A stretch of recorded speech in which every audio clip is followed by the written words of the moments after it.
Hi, welcome to this lesson on number patterns, geometric sequences. In this lesson, we're going to take a look at the properties of a geometric sequence. So, what is the general term of a geometric sequence? Well, as we discussed, the general term, which is the general formula of the geometric sequence, has the following form. T sub n equals a times r to the power n minus 1, where n is a natural number. So what does this all mean? Well, the Tn represents the value in the sequence, in the nth position. So for example, if your sequence was 2, 4, 8, 16, 32, so on, then the value in the third position is denoted by T3, and that is equal to 8. So that is what the T sub n is representing in the general term for a geometric sequence.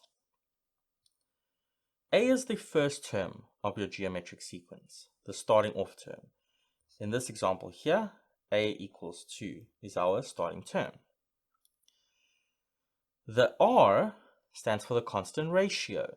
That is that constant number that you multiply each previous term to get to the next term. In this case, 2 times 2 is 4, 4 times 2 is 8, 8 times 2 is 16, 16 times 2 is 32. So in our example here, the constant ratio R is 2. Lastly, the n on the right-hand side of this formula represents the nth position. So if n equals 5, then we are looking at the 5th position. If n equals 2, we are looking at the 2nd position. So the general term of a geometric sequence is given by that formula, and we've derived it. Once you have your values for a and r, you can substitute it back into that equation.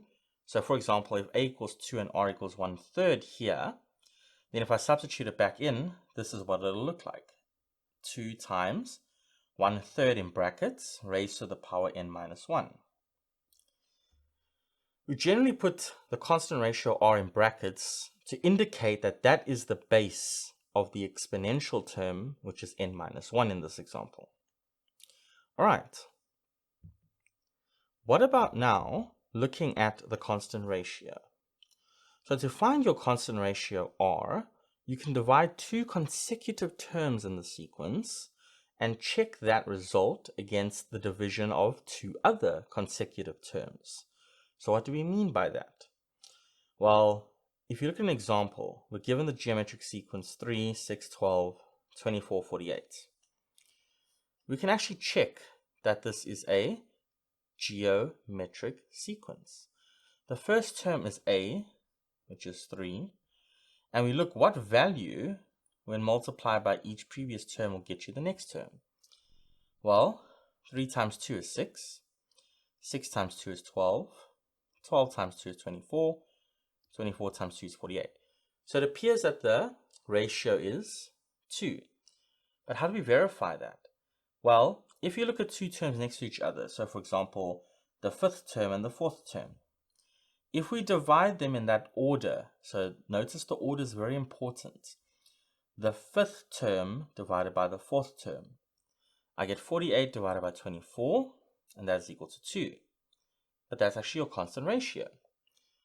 But that should be true for every single consecutive division we do.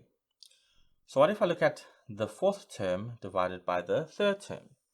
Again, notice the order. I'm going from the bigger term divided by the smaller term in terms of positioning, not in numbers, but in terms of positioning. So the 4th term is the bigger term in position than the 3rd term, right? Because it's the next term. That's the term after term 3. So I get 24 divided by 12, which is 2.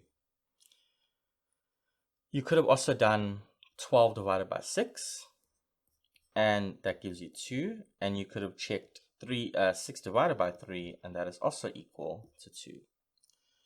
So if you can verify that the ratio, that's where we get the word constant ratio from, the ratio of two consecutive terms is equal, then that is the constant ratio of the geometric sequence. All right, And that's how you can find your value for R. Okay, so that was some properties of a geometric sequence. We're going to have a look at some questions, and I'll see you in the next one.